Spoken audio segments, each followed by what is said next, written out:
Hello viewers, ಇವತ್ತಿನ ಒಂದೊಳ್ಳೆ powerful morning ಡ್ರಿಂಕ್ನ ನಾನು ನಿಮಗೆ ಹೇಳ್ಕೊಡ್ತಾ ಇದ್ದೀನಿ. ಹೇಗೆ ಮಾಡೋದು ಅಂತ ಒಂದ್ಸಲ ನೋಡ್ಕೊಂಬರೋಣ ಬನ್ನಿ. ಮೊದಲಿಗೆ ಒಂದು ಪಾತ್ರೆಯಲ್ಲಿ 2 ಗ್ಲಾಸ್ ಆಗೋಷ್ಟು ನೀರನ್ನ ಕಾಯ್ಲಿಕ್ಕೆ ಇಟ್ಬಿಡೋಣ. ಸೊ ಪವರ್ಫುಲ್ ಅಂತ ನಾನು ಏನಕ್ಕೆ ಹೇಳಿದೆ ಅಂತಂದರೆ ಇದರಲ್ಲಿರೋ ಪವರ್ಫುಲ್ ಇಂಗ್ರೀಡಿಯೆಂಟ್. ಸೊ ಮಾರ್ನಿಂಗ್ ಖಾಲಿ ಹೊಟ್ಟೆನಲ್ಲಿ ಈ ಡ್ರಿಂಕ್ನ ಕುಡಿಯೋದ್ರಿಂದ ಖಂಡಿತ ಡೈಜೆಷನ್ಗೆ ಹೆಲ್ಪ್ ಆಗುತ್ತೆ. ಹಾಗೆಯೇ ಈ ಕಾನ್ಸ್ಟಿಪೇಷನ್ ಪ್ರಾಬ್ಲಮ್ಗೆ ಒಂದೊಳ್ಳೆ ಸೊಲ್ಯೂಷನ್. ಸೊ ಹಾಗೆ ವೆಯ್ಟ್ ಲಾಸ್ ಮಾಡೋರಿಗೆ ಇದು ಸೂಪರ್ ಎನರ್ಜಿ ಡ್ರಿಂಕ್ ಅಂತ ಹೇಳ್ಬೋದು, ಅಲ್ಲ ಮ್ಯಾಜಿಕ್ ಡ್ರಿಂಕ್ ಅಂತ ಹೇಳ್ಬೋದು. ಸೊ ಈಗ ಆಲ್ರೆಡಿ ನೀರು ಕಾದಿದೆ.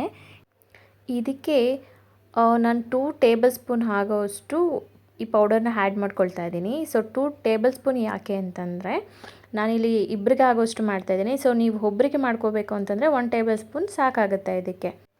ಸೊ ಚೆನ್ನಾಗಿದು ಒಂದು 5 ಮಿನಿಟ್ಸ್ ಚೆನ್ನಾಗಿ ಬಾಯ್ಲ್ ಆಗಿದ ನಂತರ 1 ಗ್ಲಾಸ್ಗೆ ಹಾಕಿ ಮಾರ್ನಿಂಗ್ ಎಂಟಿ ಸ್ಟಮಕ್ನಲ್ಲಿ ತಗೊಳ್ಳೋದ್ರಿಂದ ಖಂಡಿತ ಡೈಜೆಷನ್ಗೆ ಮತ್ತು ವೆಯ್ಟ್ ಲಾಸ್ಗೆ ಈ ಮ್ಯಾಜಿಕ್ ಡ್ರಿಂಕ್ ಹೆಲ್ಪ್ ಆಗುತ್ತೆ. Thank you.